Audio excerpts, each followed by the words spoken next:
صلی علی رسولہ الکریم اما بعد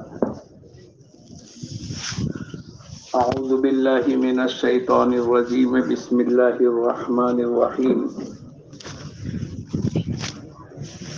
ان الدین عند اللہ الاسلام وقال اللہ تبارک وتعالی ومن يبتغي غير الاسلام دینا فلن يقبل منه وهو في الآخرة من الخاسرین صدق اللہ العظیم۔ بھائی دوستو بزرگو، اللہ پاک نے ہم تمام کو زندگی گزارنے کے لیے دین عطا فرمایا ہے۔ دین اللہ کے احکامات کو حضور اقدس صلی اللہ علیہ وسلم کے طریقے کے مطابق عمل کرنے کا نام ہے، اور اللہ پاک کی طرف سے قیامت تک کے لیے دین متعین ہے، اور یہ بھی اللہ پاک کا فیصلہ ہے وَمَن يَبْتَغِي غَيْرَ الْإِسْلَامَ دِينًا، اگر دین اسلام سے ہٹ کر اپنی زندگی کو گزارو گے تو اللہ پاک فرماتے ہیں ہم ان کی زندگیوں کو قبول نہیں کریں گے، فَلَن يُقْبَلَ مِنْهُ، اور دوسرا نقصان یہ ہوگا وَهُوَ فِي الْآخِرَةِ مِنَ الْخَاسِرِينَ، جو دین اسلام سے ہٹ کر کسی بھی شعبے میں عمل کر کے لائے گا تو اس کی دنیا کی زندگی قبول نہیں ہوگی، اس پر اثرات مرتب نہیں ہوں گے۔ جو اللہ پاک نے دین پر وعدے فرمائے ہیں وہ تمام اس کے مطابق نہیں ہوگا، یہ نقصان تو ہوگا دنیا میں، اور آخرت کے اعتبار سے اللہ پاک فرماتے ہیں وَهُوَ فِي الْآخِرَةِ مِنَ الْخَاسِرِينَ، آخرت میں خسارہ اٹھانے والوں میں سے ہو جائے گا۔ اس لیے دوستو بزرگوں، اللہ پاک نے جو دین عطا فرمایا ہے وہ دین آسان ہے۔ یرید اللہ بکم اليسر، اللہ پاک قرآن پاک کے اندر فرماتے ہیں ہم تمہارے ساتھ آسانی کا معاملہ کرنا چاہتے ہیں۔ الدین یسر، دین آسان، کسی ضرورت کے پورا کرنے کا انکار نہیں ہے۔ بھائی کھانے کی ضرورت ہے، پینے کی ضرورت ہے، آرام کرنے کی ضرورت ہے، نکاح اور شادی کی ضرورت ہے، کاروبار اور ملازمت کرنے کی ضرورت ہے، دیکھنے کی، چلنے کی، پکڑنے کی، یہ تمام ضرورتیں بھی اللہ نے رکھی ہے، اور ضرورتوں کا انتظام بھی اللہ نے کیا ہے۔ لیکن اس میں دو باتیں بتلا دی، ایک آدمی کاروبار کرے اور کاروبار میں میرے اللہ کا حکم کیا ہے اور حضور اقدس صلی اللہ علیہ وسلم کا طریقہ کیا ہے۔ کاروبار کرنے کی ممانعت نہیں، جتنا چاہے اتنا بڑا کاروبار کرے، بڑا بزنس مین بن جاوے، شریعت نے روکا نہیں ہے، لیکن شریعت کے دائرے میں رہ کر کہ میرا اللہ کا حکم کیا ہے اور حضور اقدس صلی اللہ علیہ وسلم کا طریقہ کیا ہے، ایسا تجارت کر کے جانے والوں کو دنیا مقدر کی جو ہوگی وہ تو ملے گی، لیکن آخرت کے اعتبار سے سچا امانت دار تاجر قیامت کے دن صدیقین اور شہداء کی صف میں کھڑا کر دیا جائے گا۔ رجال لا تلہیہم تجارت ولا بیع عن ذکر اللہ، اللہ پاک قرآن پاک میں فرماتے ہیں وہ مرد ہے، وہ تاجر مرد ہے کہ جس کی تجارت اس کو اور اس کا خرید و فروخت کرنا اور اس کا ایکسپورٹ اور امپورٹ کا کرنا یہ اللہ کی یاد سے غفلت میں نہیں ڈالتا، تجارت بھی کرے، اللہ کا حکم پورا کرے۔ ایسے دوستو بزرگوں، ایک آدمی کو سونا ہے تو اللہ پاک کی طرف سے دے ہے وَجَعَلْنَا نَوْمَكُمْ سُبَاتًا، ہم نے تمہارے لیے رات سونے کی چیز بنائی، آنا آرام کرنے کی چیز بنائی۔ اب اس میں اس کو دیکھنا پڑے گا میرے اللہ کا حکم کیا ہے اور حضور اقدس صلی اللہ علیہ وسلم کا طریقہ کیا ہے۔ اگر یہ 8 گھنٹے 6 گھنٹے سو کر اگر اپنی نیند پوری کر لیتا ہے، تھکان اس کی اتر جاتی ہے، سونا اس کے مفت میں رہا، لیکن اللہ کا حکم کیا ہے اور حضور اقدس صلی اللہ علیہ وسلم کا طریقہ کیا ہے، ان دونوں کے ساتھ اگر اس نے رات گزاری تو اس کا سونا عبادت میں شمار کیا جائے گا۔ دین بہت آسان۔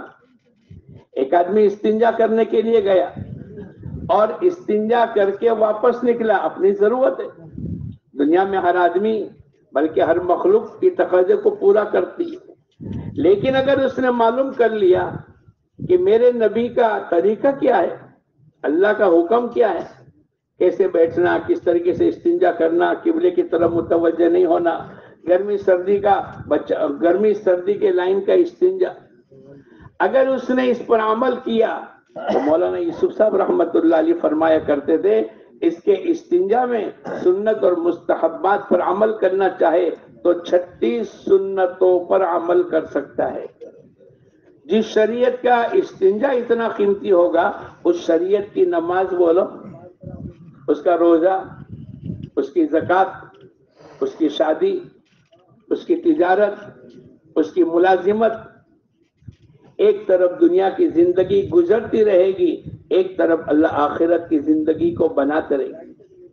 صرف نماز کا پڑھنا، روزے کا رکھنا، زکوٰۃ کا دینا، حج کا کرنا، مسجدوں میں بیٹھے رہنا، یہی تجارت، یہی عبادت نہیں ہے، بلکہ تجارت کرنا بھی عبادت ہے، ملازمت کرنا بھی عبادت ہے، رات کو سونا بھی عبادت ہے، کھانا عبادت ہے، بیوی کے منہ میں لقمہ ڈالنا عبادت ہے، بیوی کے ساتھ اچھی زندگی کو گزارنا، وعاشروہن بالمعروف، بلکہ نکاح کے ذریعے سے، یہ ماشاءاللہ ساری دنیا اور ساری دنیا کی تمام قومیں نکاح اور شادی کرتی ہے، مسلمان بھی کرتا ہے، لیکن اپنے خواہشات کو پورا کرنے کی نیت سے نہ کرے، یہ تو اللہ کا حکم ہے۔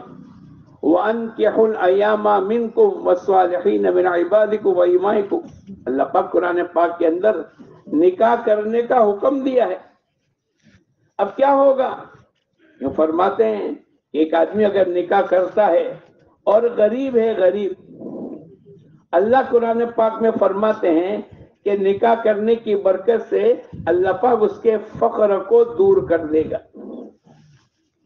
مثلا ایک آدمی غریب ہے، ایک روٹی ملتی ہے، اب بیوی آ گئی، پہلے ایک روٹی اکیلا کھاتا تھا، اس کا مالک اکیلا تھا، لیکن اب بیوی آ گئی تو ایک روٹی میں کتنے حصے ہوں گے؟ ارے بولو، ہر ایک کو کتنا کتنا ملے گا؟ ہماری آنکھ یہ دیکھ رہی، ارے بھائی نکاح کریں گے تو ایک روٹی کے بجائے آدھی روٹی مل جائے گی، یہ ہماری آنکھوں کا دھوکہ ہے۔ اور قرآن کی آیت یہ ہے، اگر یہ غریب ہے، اگر یہ فقیر ہے، اللہ اپنے کرم سے اس کو مالدار کرے گا۔ ہماری نکاح کا دھوکہ کتنا ہے؟ ایک آدمی پلیٹ فارم نمبر 1 کی ٹرین میں بیٹھا ہے اور پلیٹ فارم نمبر دوسرے نمبر کے پلیٹ فارم پر گاڑی آ کر رکی، تھوڑی دیر ہوئی کہ پلیٹ فارم نمبر 2 کی گاڑی چلنی شروع ہو گئی۔ ہم کو کیا لگتا ہے؟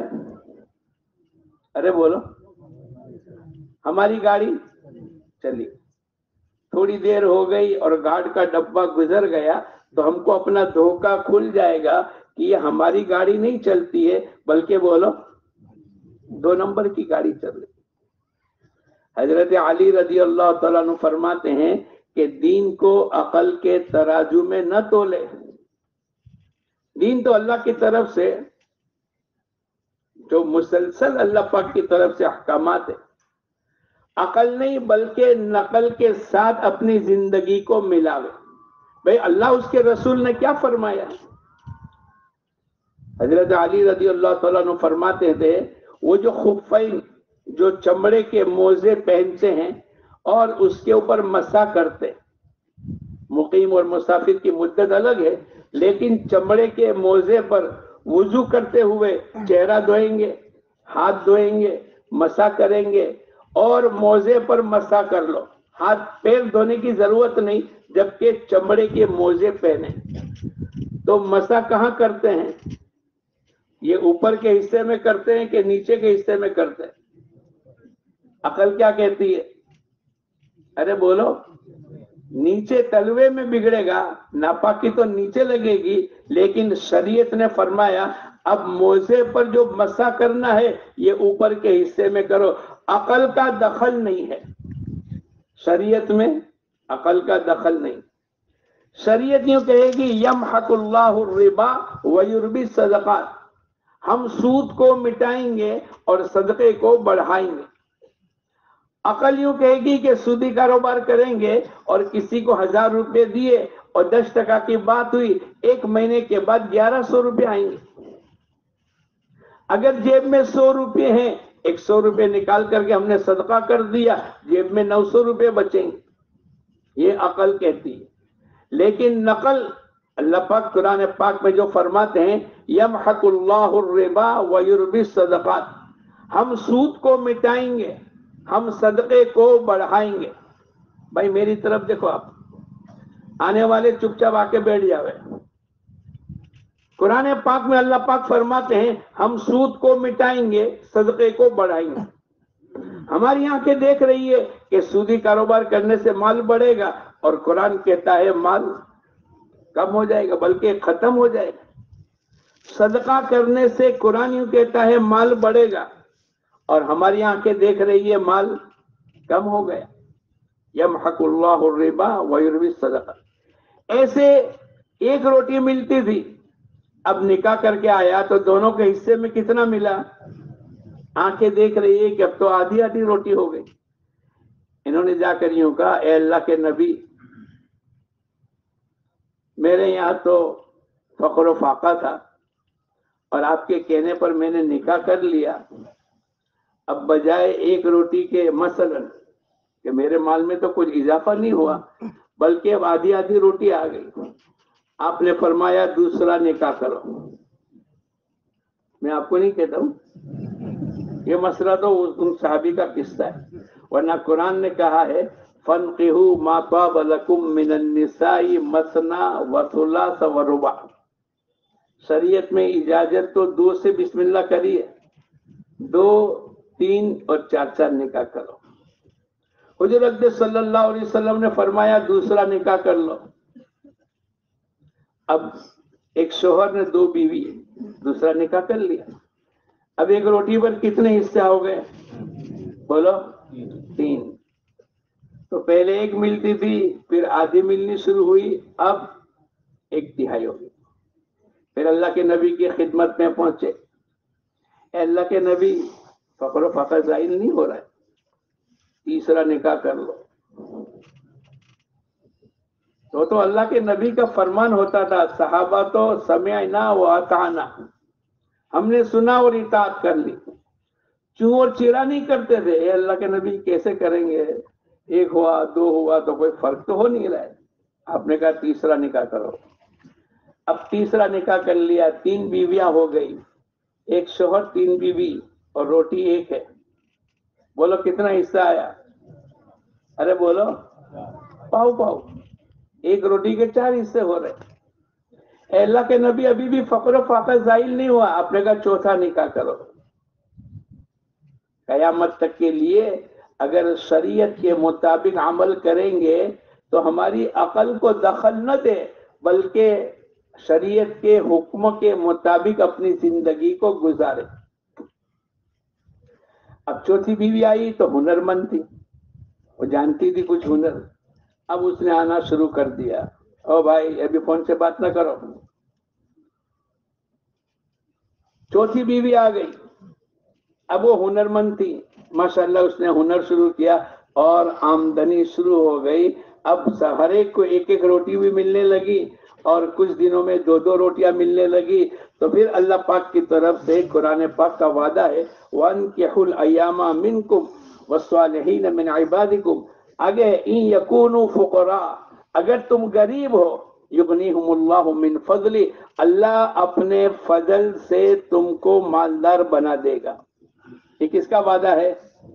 اور قرآن کا وعدہ، اللہ اس کے رسول کی باتیں کبھی بھی غلط، اللہ سے زیادہ سچ کہنے والا ومن اصدق من اللہ قیلا ومن اصدق من اللہ حدیثا، اللہ سے زیادہ سچ بات کرنے والا کوئی نہیں۔ لیکن ہمیں حضور اقدس صلی اللہ علیہ وسلم کی باتوں کے مطابق اپنی زندگی کو گزارنا پڑے گا۔ اب قرآن میں شہد کے متعلق ہے فیہ شفاء للناس، شہد کے برکت سے اللہ پاک لوگوں کی بیماریوں کو بولو دور کرے گا۔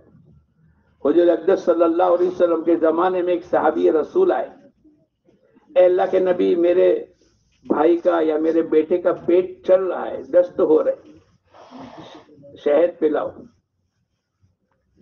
شہد پلانے کے تھوڑی دیر کے بعد پھر آئے، اے اللہ کے نبی پیٹ اور چل رہا ہے، آپ نے کہا شہد پلاؤ۔ کون آواز کرتا ہے؟ تو آپ نے کہا دوسرا شہد پلاؤ۔ اب وہ شہد پلایا اور پیٹ چلنے لگا۔ اللہ کے نبی کی خدمت میں آئے، اے اللہ کے نبی میرا پیٹ چل رہا ہے، میرے بھائی کا، میرے بیٹے کا، میرے ذہن میں نہیں لگا بھائی یا بیٹا، اس کا پیٹ چل رہا ہے۔ آپ نے کہا تیرے بھائی کا پیٹ جھوٹا ہے، میرے اللہ کی بات سچی ہے۔ اب وہ یقین کے ساتھ، تو صحابہ یقین والی تھے، انہوں نے پھر سے شہد پلایا، اللہ پاک نے شفا عطا فرمائی۔ قیامت تک کے لیے ہمیں اللہ اس کے رسول کی باتوں پر یقین کرنا پڑے گا۔ امام احمد ابن حنبل رحمت اللہ علیہ، ان کے بیٹے عبداللہ محدث ہے، ان کی آنکھوں میں تکلیف ہوئی، اور حدیث کے اندر آتا ہے جو بارش کے زمانے میں جو سفید کلر کی چھتری، جس کو چھتری بلاڑی کا ٹوپ کہتے ہیں نا، عربی میں اس کو کمعا کہتے ہیں، اگر اس کو 2-3 قطرے ٹپکا دیے آنکھ میں تو اللہ پاک آنکھوں کی بیماری کو دور کر دے گا۔ امام احمد ابن حنبل رحمت اللہ علیہ کے بیٹے، اب انہوں نے اپنی آنکھوں کو 2-3 قطرے ڈالے، بجائے تکلیف کم ہونے کے بولو، ارے بولو، بڑھ گئی۔ ابا جان کے پاس آئے، ابا جان میں نے وہ علاج کیا، لیکن بجائے تکلیف کم ہونے کے تکلیف تو بڑھ گئی۔ اب ابا جان نے پوچھا بیٹے کیا نیت سے ڈالا تھا؟ وہ تو سچے لوگ تھے، ابا تجربہ کرنے کی نیت سے ڈالا تھا۔ ابا جان نے کہا بیٹے بجائے اس کے کہ تیری آنکھوں کی تکلیف بڑھ گئی، تیری آنکھیں پھوٹ جاتی۔ تو نے میرے نبی کی بات کو تجربے کرنے کی نیت سے استعمال کیا۔ تو وہ بھی تو محدث تھے، پھر سے گئے اور یقین کے ساتھ اس کو آنکھوں میں 2-3 قطرے ڈالے، اللہ پاک نے ان کی تکلیف کو دور کر دیا۔ میں اور آپ دوستو بزرگوں، ظاہری باتوں پر اور دنیا کے حالات سے متاثر ہوئے بغیر بھائی یہ تو کرنا ہی پڑے گا، اس نے کیا، اس نے کیا، اس نے کیا۔ اور شادی والا تو یوں کہتا ہے کہ اگر ہم نے ایسا نہ کیا تو لوگ پوچھیں گے کہ بھئی یہ شادی کا گھر ہے کہ میت کا گھر ہے۔ ہمیں لوگوں سے متاثر ہونے کی ضرورت نہیں۔ اگر ہمیں کامیابی چاہیے، اگر ہمیں چین، سکون، اطمینان، راحت، برکتیں چاہیے تو ہمیں اللہ اس کے رسول کی باتوں پر عمل کرنا پڑے گا۔ اللہ پاک نے قرآن پاک کے اندر وَمِنْ آيَاتِهِ أَنْ خَلَقَ لَكُم مِّنْ أَنفُسِكُمْ أَزْوَاجًا، اللہ پاک اپنی نشانیاں، جیسے آسمان کا بننا نشانی ہے، زمین کا بنانا نشانی ہے، پانی کا نظام چلانا نشانی ہے، مختلف لائن کے کلر، کالے بھی ہے، گورے بھی ہے، وائٹ بھی ہے اور گیہوں ورنہ بھی، یعنی الگ الگ کلر کے انسانوں کو پیدا کرنا، یہ اللہ اپنے قدرت میں شمار کرتا۔ زبانوں کا بدل جانا، وَمِنْ آيَاتِهِ خَلْقُ السَّمَاوَاتِ وَالْأَرْضِ وَاخْتِلَافُ أَلْسِنَتِكُمْ، آدمی کی زبانیں، بھئی یہ گجراتی، یہ اردو، یہ انگریزی، یہ مراٹھی، یہ پنجابی، یہ آسٹریلین، یہ الگ الگ زبانیں، 12 میل پر زبان بدل جاتی ہے۔ یہ کیا ہے؟ یہ اللہ پاک کی نشانیاں۔ جیسے یہ تمام نشانیاں ہیں، ایسے اللہ پاک قرآن پاک کے اندر اس رشتے اور ناطے آپس کی، ایک دوسرے کے ساتھ شادی اور نکاح کرنا، اللہ پاک نے اس کو بھی اپنی نشانیاں بتائی۔ کتنا بڑا، اسی میں سے اللہ نے جوڑا بنایا۔ انسان کی اولاد میں سے لڑکے بھی ہیں لڑکیاں بھی ہیں، تو جوڑا کہیں الگ جگہ سے تھوڑا آئے گا، اسی میں سے لڑکے بھی ہوئے، اسی میں سے لڑکیاں ہوئی۔ وَجَعَلَ بَيْنَكُمْ مَوَدَّةً وَرَحْمَةً، ایک تو اللہ پاک نے پہلا یوں فرمایا لِتَسْكُنُوا إِلَيْهَا، اگر تم میاں بیوی آپس میں رشتہ جوڑو گے، لڑکے اور لڑکیوں کی شادی کرو گے، پہلا اللہ پاک یہ فرماتے ہیں ہم تمہارے سکون میں اطمینان کی کیفیت کو پیدا کریں گے۔ ارے بولو ہوتا ہے کہ نہیں؟ ضرورتیں اپنی جگہ پر ہے، لیکن اللہ پاک کی طرف سے کہ جب آدمی میاں اور بیوی آپس میں رشتہ ہو جاتا ہے اور شادیاں ہو جاتی ہے تو پھر اللہ پاک کی طرف سے اللہ پاک تم کو دلوں کا سکون دیں گے۔ دوسری بات یہ فرمائی اللہ پاک آپس کی محبتیں، بھائی لڑکی تو کسی اور جگہ سے، کوئی رشتہ دار کی بیٹی نہیں ہے، اجنبی ہے، الگ خاندان کی ہے، الگ زبان کی ہے، الگ ملک سے لے کر آ گئے، ہمارا اس کے ساتھ کوئی تعلق نہیں، لیکن نکاح اور شادی کی بنیاد کے اوپر اللہ پاک آپس کی محبتیں قائم فرما دیتے ہیں۔ ارے بولو محبتیں ہو جاتی ہے کہ نہیں؟ بھائی یہ میری چچا جات بہن میرے بھائی کے وہاں ہیں اور میری بیوی پتہ نہیں کہاں سے لے کر آ گئے، تو ایسا نہیں کہ رشتے کی بنیاد کے اوپر نہیں، بلکہ نکاح اور شادی کی بنیاد کے اوپر اللہ پاک کی طرف سے یہ دونوں انعام ہیں، ایک تو آپس کی محبت اللہ پاک کی طرف سے اور مودت بھی ملتی ہے۔ لکھنے والوں نے ان دونوں کا ترجمہ الگ کر دیا، بھائی 40 سال تک میاں بیوی ایک دوسرے کا خیال کرتے ہیں، لیکن جب 40 سال کی عمر سے بڑے ہو جاتے ہیں تو میاں اپنے بیوی کو بار بار پوچھے گا کھانا کھایا، دوائی لی۔ جیسے ماں اپنے بیٹے کے ساتھ جو محبت کا معاملہ کرتی ہے، 40 سال کے بعد پھر میاں بیوی کا آپس کا ماں اور بیٹے جیسا، بیوی اپنے شوہر کو اور شوہر اپنے بیوی کے ساتھ ایسا معاملہ کریں گے۔ اللہ نے قرآن پاک میں فرمایا وَجَعَلَ بَيْنَكُمْ مَوَدَّةً وَرَحْمَةً إِنَّ فِي ذَلِكَ لَآيَةً، اللہ پاک فرماتے یہ تو سمجھدار جو سوچنے والا ہے یہ تو اس کو اللہ کی نشانی کرے گا، اجنبی واتقوا، اللہ پاک نے پھر آگے ایک جگہ فرمایا یا ایھا الناس اتقوا ربکم الذی، اے لوگو اللہ سے ڈرو، یا ایھا الذین آمنوا اتقوا اللہ، اے لوگو اب جب رشتہ لے کر آئے اور جب شادی کر کے آئے اور اجنبی اور پرائی عورت کو اپنی بیوی بنا کر لائے ہیں، اب تم کو اللہ کا خوف اور ڈر کے ساتھ زندگی گزارنی پڑے گی۔ تم جیسے چاہو میری بیوی ہے، میری پیر کی غلام ہے، میری پیر کی جوتی ہے، فرمایا ایسا نہیں، واتقوا اللہ الذی تساءلون بہ والارحام، اللہ پاک کی طرف سے ڈرنا پڑے گا اور اللہ پاک ایک ایک چیز کا حساب لیں گے۔ اللہ کے یہاں تو لکھی جا رہی تم اپنے بیوی کے ساتھ کیا معاملہ کرتے ہو اور بیوی کی وجہ سے ماں کے ساتھ کیا معاملہ کرتے ہو اور ماں کی وجہ سے بیوی کے ساتھ، بہن کی وجہ سے بیوی کے ساتھ، یہ اللہ پاک کی طرف سے وعاشروہن بالمعروف، اللہ پاک قرآن پاک کے اندر فرماتے ہیں اپنے بیوی بچوں کے ساتھ اچھی طریقے سے رہو۔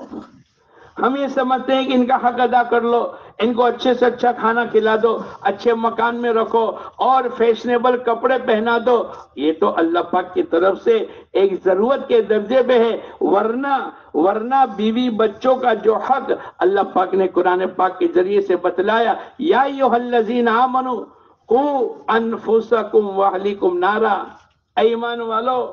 ایمان والو اپنے آپ کو اور اپنے گھر والوں کو جہنم کی آگ سے بچاؤ۔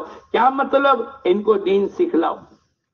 میں سوچوں کہ میں نے اپنی بیوی سے کپڑے دھلوائے، میں نے اپنی بیوی سے کھانا پکوایا، میں نے اپنی بیوی سے گھر کے جھاڑو دلوائے، لیکن میں نے اپنی بیوی کو التحیات سکھلائی، میں نے کبھی سنت اور واجبات کو سکھلایا، میں نے کبھی بچوں کی تربیت، بچے اگر مستی کرتے ہیں دھمال کرتے ہیں تو شوہر ناراض ہو جاتا ہے، لیکن بچے اگر نماز نہ پڑھے تو میرے کو اللہ پاک کی طرف سے قرآن پاک کے ذریعے سے ہمیں اس بات کا حکم ہے کہ بھئی کیسی نکاح، کیسی شادی۔ امام احمد لاہوری رحمت اللہ علیہ جو بہت بڑے مفسر قرآن ہیں، وہ کہنے لگے میں تو سکھ گھرانے کا تھا، اللہ پاک نے ایمان کی توفیق عطا فرمائی اور آگے میرے کو پڑھنے کا شوق ہوا تو میں دارالعلوم دیوبند میں آیا، اب دیوبند میں پڑھتے پڑھتے دورے تک میں پہنچ گیا. میرے سسر جو آئندہ چل کے میرے سسر بنے وہ تلاش کرنے کے لیے آئے کہ بھئی کوئی دیندار لڑکا مل جاوے. پنجاب سے دیوبند تک آئے. کیوں؟ اللہ نے قرآن پاک کے ذریعے سے اور احادیث کے ذریعے سے ہمیں آپس کے رشتے کس کے ساتھ طے کرنے اس کا بھی حکم دیا. تنکح المرأة لأربعین، آپس میں جو رشتے اور نکاح کے پیغامات جو طے ہوتے ہیں اس کی بنیادیں 4 ہیں. لمالہا ولجمالہا ولحسبہا ولدینہا فاظفر بذات الدین تربت یداک. آدمی دنیا میں مال کو بنیاد بنا کر آپس کا رشتہ طے کرتا ہے. بھئی یہ لڑکا جس کا رشتہ آیا ہے دیکھو مالدار ہے کہ نہیں، اس کی پراپرٹی کتنی ہے، اس کی دکان کتنی ہے، اس کی آمدنی کتنی ہے. ارے بولو، لوگ دیکھتے ہیں کہ نہیں؟ تم لوگ تو سب جنید بغدادی ہو، یہ بات میں کر رہا ہوں سورت کی. لوگ مال کو بنیاد بناتے، بعض آدمی حسن و جمال کو بنیاد بناتے. یہ اللہ کے نبی کا فرمان ہے. لوگ بنیاد بنائیں گے، بھائی خوبصورت لڑکی ہے تو نکاح کرو، بھائی خوبصورت نہیں ہے تو بولو دیندار ہے، اس کو نہیں دیکھیں گے. تو دوسری بات مال اور خوبصورتی. تیسرا جو حضور اقدس صلی اللہ علیہ وسلم نے فرمایا، بھائی نسب، خاندان کیسا ہے. اگر اچھا خاندان ہے تو لوگ رشتہ کرتے ہیں. ارے بولو کرتے ہیں کہ نہیں؟ بھائی اس کا خاندان دیکھو نہیں یار، اس کے نانا کو دیکھو، اس کی ماں کے رشتے دار کو دیکھو. لوگ دیکھ رہے ہیں، لوگ دیکھنے کے لیے آتے ہیں. تو تیسرا جو رشتہ طے کرنے کی بنیاد ہے وہ کیا ہے؟ حسب اور نسب، خاندان. اور چوتھا حضور اقدس صلی اللہ علیہ وسلم نے فرمایا، چوتھی بات جو رشتے میں آدمی خیال کرتا ہے، بھائی دیندار لڑکا ہے تو شادی کر دو، بھائی لڑکی دیندار ہے، نمازی ہے، تہجد گزار ہے، حافظات ہے، چلو رشتہ کر لو. اب اس کے ساتھ اگر مال بھی ہے، دینداری کے ساتھ اگر اللہ پاک نے مال بھی دیا ہے تو سونے پر سہاگا، کوئی انکار نہیں ہے. اگر آپ نے دین کو بنیاد بنایا اور مال بھی مقدر کا ہے، کوئی بات نہیں. اگر مال کے ساتھ خوبصورتی بھی ہے، لڑکی خوبصورت مل گئی، بھائی کوئی بات نہیں، دیندار ہے، اصل دین ہے. بھائی اس کے ساتھ ساتھ اس کا خاندان بھی اچھا ہے، سونے پر اور سہاگ. لیکن صرف مال کو، صرف حسن جمال کو، صرف حسب و نسب کو بنیاد بنانا، یہ شریعت نے منع. یعنی شریعت نے جو کامیابی اور جس پر اللہ پاک کامیابی عطا فرمائیں گے وہ تو دین کو بنیاد بنانے پر کامیابی دیں گے. تو مولانا احمد لاہوری کہنے لگے کہ میرے سسر دیندار لڑکی موجود ہے، ان کی شانی ہو گئی، بالغ ہو گئی. اب اس کا رشتہ تلاش کرنے کے لیے انہوں نے دیندار لڑکے کو تلاش کرتے کرتے دیوبند کے مدرسے تک پہنچ گئے اور دورے کے درس میں پہنچے. اس وقت کے استاد ان سے کہا کہ میں اپنی بیٹی کا رشتہ تلاش کرنے کے لیے یہاں پر آیا ہوں، کوئی دیندار عالم لڑکا مجھ کو مل جاوے. یہ نہیں کہا کوئی مالدار مل جاوے، کوئی خوبصورت مل جاوے. یہ بنیادیں ہیں جس کو شریعت نے یوں کہا ہے، ان اعظم النکاح برکتن ایسرہ معون، او کما قال علیہ الصلوۃ والسلام. زیادہ بڑی برکت والا نکاح تو میں اور آپ بھی کرواتے ہیں اپنے لڑکی اور لڑکیوں کا، لیکن دیکھنے کی ضرورت ہے کہ حضور اقدس صلی اللہ علیہ وسلم نے کیا فرمایا. برکت والا نکاح تو وہ ہے کہ جس میں لاگت اور تکلفات کم لگے. حضور اقدس صلی اللہ علیہ وسلم کے ایک صحابی رسول نے اپنے دوست کو کہا کہ فلاں کی بیٹی کا رشتے کا پیغام لے کر آپ جاؤ. تو ان کے دوست گئے کہ بھئی میرا ایک دوست ہے جو ماشاءاللہ اس کی یہ صلاحیت ہے، یہ ہے، آپ کی بیٹی کا رشتہ مانگنے کے لیے میں اپنے دوست کی طرف سے آیا ہوں، اگر آپ طے کر لیتے ہیں تو میرے دوست کا نکاح آپ کی بیٹی کے ساتھ ہوگا. وہ بیٹی کے والد یا ان کے رشتہ دار نے کہا ہم ان کے ساتھ تو نکاح نہیں کر دیں گے، آپ کے ساتھ نکاح کریں گے. بھائی ٹھیک ہے، کب نکاح کریں گے؟ تو ہمارے تمہارے جیسا نہیں، جماعت کھانا ہے کہ نہیں، کنکوتری چھپائیں گے کہ نہیں، اس کے لیے کھانے کا. بھائی کب نکاح؟ بولے ابھی چٹ منگنی اور ارے بولو، یہ تکلفات نہیں ہوتے. اب انہوں نے وہی نکاح کر دیا، نکاح پڑھا دیا، انہوں نے ایجاب اور قبول کر لیا. اب وہ انتظار میں ہے، وہ صحابی ان کے جو دوست ہے وہ انتظار میں ہے، اور یہ نکاح پڑھ کر آ رہے ہیں، اور اپنے دوست کو کہنے لگے بھائی صاحب معاف کر دینا، میں تو آپ کی بات لے کر گیا، انہوں نے آپ کو تو منع کر دیا، انہوں نے کہا ہم تمہارے ساتھ رشتے نکاح پڑھا دیں گے، تو میں نے نکاح پڑھ لیا. وہ ناراض نہیں ہوئے، انہوں نے کہا بھائی تم میرے کو معاف کر دینا، یہ تو تمہارے مقدر میں لڑکی تھی اور میں خاموخواہ بیچ میں آ گیا. نہ کوئی لڑائی جھگڑا ہے، نہ کوئی دعوت ہے، نہ کوئی عداوت ہے، بس رشتہ ہو گیا اور لڑکی کے ساتھ نکل گئے. اللہ پاک نے قرآن پاک کے ذریعے سے اور حضور اقدس صلی اللہ علیہ وسلم نے احادیث کے ذریعے سے بتلایا ہے، اگر ہم برکت والا، چین سکون والا، اطمینان والا، راحتوں والا یہ جو تکلفات کرتے ہیں، قرضہ لے کر، رشوت لے کر، سود لے کر، ارے بھائی کھلاؤ تاکہ لوگوں کو اچھا لگے، ایسی بات نہیں ہے. عبد الرحمن بن عوف رضی اللہ تعالیٰ عنہ کا نکاح ہوا اور کپڑے پر زردی کی علامات ہے، نشانات ہے. حضور اقدس صلی اللہ علیہ وسلم نے پوچھا بھائی کیا بات ہے؟ بولے گجی صاحب میرا نکاح ہو گیا. آپ ناراض نہیں ہوئے؟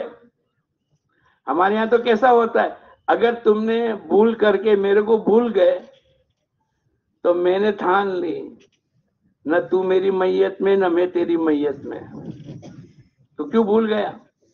ہوتا ہے نا. ایک آدمی دعوت دینا بھول گیا تو جس کو دعوت دینی تھی وہ پہنچ گئے، ارے بھائی صاحب معاف کر دینا میں بھول گیا. بولے تم نے بھول کری میں بھی بھول کروں، تم نے میرے کو دعوت دینا بھول گئے تو کوئی نہیں، میں سمجھ گیا کہ تمہاری بھول ہو گئی، میں تو حاضر ہو گیا بغیر دعوت کے، میں کیوں بھول کروں؟ ایسا بھی نہیں، یہ تو دعوت ہے، یہ تو پیار محبت کا سودا ہے. تو حضور اقدس صلی اللہ علیہ وسلم نے عبد الرحمن بن عوف سے کہا اولم ولو بشاتن، عبد الرحمن ولیمہ کرنا چاہے بکری کے بچے کے ساتھ ہی کیوں ہو. آپ نے ناراضگی کا اظہار نہیں کیا. تو یہ شریعت بہت آسان اللہ پاک نے، جب سے ہم نے نکاح کو مشکل بنا دیا ہے تو پھر دنیا میں زنا اور خرافات عام ہو گئے.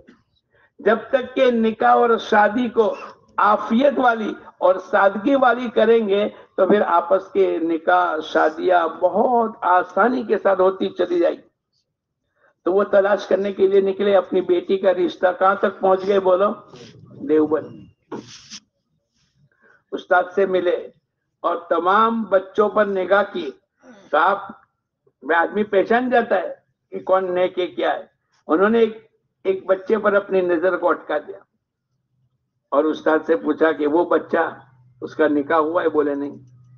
بولے میں اپنی بچی کا رشتہ لے کر آیا ہوں، میرے کو نکاح کرنا ہے، اپنی بچی کا نکاح کروانا ہے. اس بچے کو بلایا، بیٹے تمہاری شادی ہوئی؟ بولے نہیں. کرو گے؟ بولے میں تو فلاں گھرانے سے آیا ہوں، میرے کو کون رشتہ، کون اپنی لڑکی دے گا؟ بولے اگر کوئی لڑکی دے گا تو اللہ کے نبی کی سنت تو ادا کرنی ہے، النکاح من، تو نکاح تو میرے نبی کی سنت ہے. انہوں نے کہا بھائی یہ اپنی بیٹی کا رشتہ آپ کے ساتھ کرنے کے لیے تیار ہے. اچھا کب نکاح ہوگا؟ بولے آج عصر کی نماز کے بعد. اب یہ تو گئے، دوستوں کو کہا بھائی میرا عصر کے بعد نکاح ہے. دوستوں نے کہا ہمارے کپڑے لے لو. بولے نہیں میری طبیعت نہیں چلتی، میں کسی کے کپڑے لے کر میں شادی کروں. بعض آدمی ہوتے ہیں نا کچھ بھی ہو جاوے لیکن بولو کسی سے مانگنا نہیں. دیکھنے کا چل ایک کام کر، جو تیرا گرمی کا، دیوبند کی ٹھنڈی زیادہ مشہور ہے تو موٹا کپڑا وہ جوڑا پہنا ہوا تھا، بولے کم سے کم دھو تو دے. تو اس نے کہا چلو میں تو میری بھی بولے کیا شامت آئی، میں نے اس کو دھو دیا. اب سورج نہیں نکلا، گرمی نہیں، اب میں پریشان کہ اس کو کیسے میں سکھاؤں، کیسے پہنوں. اس کی بات کو مان کر اب میں اس کو گھماتا رہا اور اس کو پھیلاتا رہا. عصر کے وقت ہو گئے، اب میرے کو دوسروں سے کپڑا لینا یہ مناسب نہیں لگا، اور اپنا کپڑا میں نے جو دھویا وہ کیسا تھا؟ گیلا تھا. میں نے پہن لیا. عصر کے بعد نکاح کی مجلس میں پہنچا، میرے سسر کا دل سونے کا تھا، مولانا احمد لاہوری رحمت اللہ علیہ اپنے نکاح کا بیان کرتے ہوئے یوں کہا کہ میرے سسر کا دل کس کا تھا بولو؟ انہوں نے دیکھا کہ کل بھی وہی کپڑے جب میں دیکھنے کے لیے آیا اور آج میں اپنی بیٹی کا رشتہ اور نکاح کرنے کے وقت پر آ گیا تب بھی یہی جوڑا ہے، کل سوکھا تھا آج گیلا ہے۔ کوئی اعتراض نہیں کیا تمہارے پاس دوسرے کپڑے ہیں کہ نہیں، تو گیلا کیا؟ انہوں نے تو رشتہ کر دیا۔ اب ابتدا کا ماحول ہے، ابھی تو پڑھائی ہو رہی ہے، پڑھائی کے بعد فارغ ہو گئے۔ آج جو مولانا احمد لاہوری کہلاتے وہ ابتدا میں تھوڑے لاہوری کہلاتے تھے، سیدھے سادے عالم تھے۔ گھر میں فقہ آیا، گھر کے تنگی حالت تھی، کبھی کھانا ملا نہیں ملا۔ 25 دن کے بعد جیسے لڑکی اپنی ماں کے وہاں جاتی ہے، ارے بولو جاتی ہے کہ نہیں؟ تو مولانا احمد لاہوری کی بیوی جو وہ تلاش کرنے کے لیے آئے تھے، ان کی بیٹی تھوڑے دن کے بعد ان کے گھر گئی تو گھر کی مستورات کیا پوچھتی ہے بولو؟ کیسا ہے تیرا شوہر، کیا کماتا ہے، تیرے کو کیا رکھتا ہے، تیرے کو کیا دیا؟ ارے بولو دنیا کے سوال کرتے ہیں نا، تیرا شوہر نمازی ہے کہ نہیں، تیرا شوہر تقوی والا ہے کہ نہیں، تیری سانس کیسی ہے، وہ فکر ہم نہیں کرتے کیونکہ ماحول سے متاثر ہو گئے۔ تو ماں نے پوچھا بیٹی تیرے شوہر کا کیا حال ہے؟ اب بیٹی چونکہ دیندار گھرانے میں گئی ہے، اب بیٹی نے اپنے ماں کو جواب میں یوں کہا ماں میں نے تو سنا تھا کہ جنت تو مرنے کے بعد ملے گی۔ جنت کب ملے گی؟ مرنے کے بعد۔ لیکن میرے کو تو اللہ پاک نے جیتے جیتے جنت میں داخل کر دیا۔ میرا شوہر کیسا نمازی، میرا شوہر کیسے تقوی والا، میری ساس کیسی متقیہ، میرے شوہر کی بہنیں کتنی اچھی، کتنے اخلاق والی۔ دنیا کا کوئی تذکرہ ہی نہیں کیا کہ کھانا ملا کہ نہیں ملا، سوکھی ملی کہ گیلی ملی، آدھا پیٹ ملا کہ اس کا کوئی تذکرہ نہیں کیا، بلکہ گھر کا دینداری کا ماحول۔ پھر آگے چل کے کہنے لگے اللہ پاک نے مولانا احمد لاہوری بہت مفسر قرآن، بڑے تفسیر کرنے والے، بہت بڑے علامہ بنے، وہ تو بعد میں بنے لیکن ابتدا میں ان کی حالات یہ تھی۔ لیکن دین کی بنیاد کے اوپر جو رشتہ ہوتا ہے، حضور اقدس صلی اللہ علیہ وسلم فرماتے ہیں فَاظْفَرْ بِذَاتِ الدِّينِ تَرِبَتْ يَدَاكَ۔ اگر کامیابی چاہتے ہیں، اگر چین و سکون چاہتے ہیں، اگر عزتیں چاہتے ہیں، اگر بھلائیاں چاہتے ہیں، اگر برکتیں چاہتے ہیں تو دین کو بنیاد بنا لو۔ یہ قیامت تک کے لیے ان اکرمکم عند اللہ اتقاکم، تم میں سے زیادہ اکرام والا وہ آدمی ہوگا جس کی زندگی میں تقوی ہوگا۔ اللہ پاک صرف نکاح نہیں بلکہ زندگی کے تمام شعبے، پیدائش سے موت تک اور صبح اٹھنے سے رات کو لیٹنے اور لیٹنے تک کے تمام شعبے میں میرے اللہ کا حکم کیا ہے اور حضور اقدس صلی اللہ علیہ وسلم کا طریقہ کیا ہے۔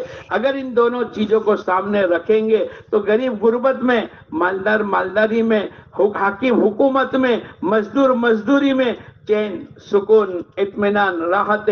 من عمل صالحا من ذکر او انثى وهو مؤمن فلنحيينه، ایمان والے مرد، ایمان والی عورتیں ایمان اور عمل صالحہ کے ساتھ زندگی کو گزاریں گے تو اللہ پاک کا وعدہ ہے ہم ان کی زندگیوں کو خوشگوار بنائیں گے، یہ پیسفل ہو جائیں گے، یہ ویل سیٹ ہو جائیں گے۔ ہم کہتے ہیں نا میرا بیٹا ویل سیٹ نہیں ہے تو میں بھیجتا ہوں، ارے بھائی ویل سیٹ تو دین پر ہوں گے، تقوی پر ہوں گے، نماز پر ہوں گے، اللہ کے احکامات پر ہوں گے۔ یہ ہمارا مجمع ابھی جن کا نکاح ہو رہا ہے وہ بھی، اور آئندہ جن کے لڑکے اور لڑکیوں کا رشتہ ہوگا، اللہ پاک ہم تمام کو اللہ کا حکم کیا ہے اور حضور اقدس صلی اللہ علیہ وسلم کا طریقہ کیا ہے اس کو سیکھنے کے لیے اجتماع اور 4 مہینے اور چلے چلے نیت کرو، انشاءاللہ ہم سب 4 مہینے لگائیں گے۔ لگاؤ گے؟ کون کون لگائے گا؟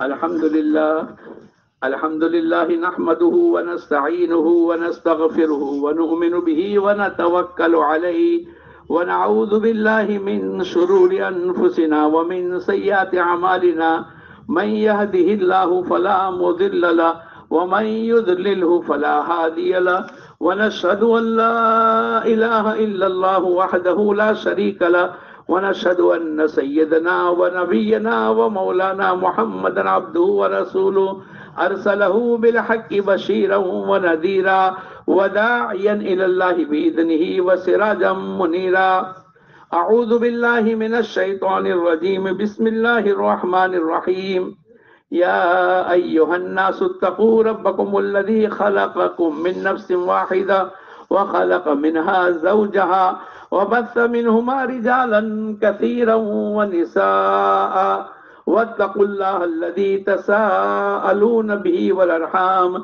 ان الله كان عليكم رقيبا وقال الله تبارك وتعالى يا ايها الذين آمنوا اتقوا الله حق تقاته ولا تموتن الا وانتم مسلمون وقال الله تبارك وتعالى يا أيها الذين آمنوا اتقوا الله وقولوا قولا سديدا يصلح لكم أعمالكم ويغفر لكم ذنوبكم ومن يطع الله ورسوله فقد فاز فوزا عظيما وقال النبي صلى الله عليه وسلم النكاح من سنتي وقال فمن رغب عن سنتي فليس مني أو كما قال عليه الصلاة والسلام. بھائی حافظ عبداللہ سونی اور ان کے وکیل ایوب محمد پٹیل ذرا کھڑے ہو جاؤ. آپ لڑکی کے کیا لگتے ہیں؟ ہو گئی اجازت ہو گئی. سیدنا و نبینا مولانا محمد وعلی آلہ سیدنا و نبینا مولانا محمد مبارک وسلم. اے اللہ ہمارے گناہوں کو معاف فرما، ہماری خطاؤں کو درگزر فرما، کرم کا، رحم کا، عفو کا، عافیت کا، سہولت کا، آسانی کا، یسر کا معاملہ فرما، تیرے احکامات کی پابندی نصیب فرما، حضور اقدس صلی اللہ علیہ وسلم کی سنتوں والی زندگی کی توفیق عطا فرما، قدم قدم پر ہماری نصرت فرما. اے اللہ غیبی تائید شامل حال فرما، دنیا بھی اچھی بنا، آخرت بھی اچھی بنا، ہونے والے تمام نکاحوں کو قبول فرما. اے اللہ زندگی کے ہر عمل میں تیرے حکموں کے مطابق اور پیارے نبی کے طریقے کے مطابق اے اللہ عمل کرنے کی توفیق عطا فرما. زوجین کے اندر محبت اور مودت کو قائم فرما. اے اللہ نیک صالح اولاد کے وجود کا ذریعہ بنا، دونوں خاندانوں کے اندر محبت عطا فرما. تقوی، طہارت، توکل، قناعت، زہد، دنیا سے بے رغبتی اور آخرت کی فکر، امت کا درد و غم نصیب فرما. بیٹھنے والوں کو قبول فرما، جو بیمار ان کی بیماری کو عافیت کے ساتھ ختم فرما، جو مقروض قرضے کی ادائیگی کے شکل اور صورتیں پیدا فرما. اے اللہ جو بے جوڑے ہیں نیک سارے جوڑا نصیب فرما، جو بے اولاد ہے نیک سارے اولاد عطا فرما. اے اللہ جن کے اولاد نافرمان ہے اے اللہ ان کو نیک و صالح بنا، ماں باپ کی آنکھوں کی ٹھنڈک کا سامان بنا، دنیا بھی اچھی بنا، آخرت بھی اچھی بنا. اللہم صلی علی سیدنا و نبینا مولانا محمد وبارک وسلم. سبحان ربک رب العزت عما یصفون وسلام علی المرسلین والحمد للہ رب العالمین.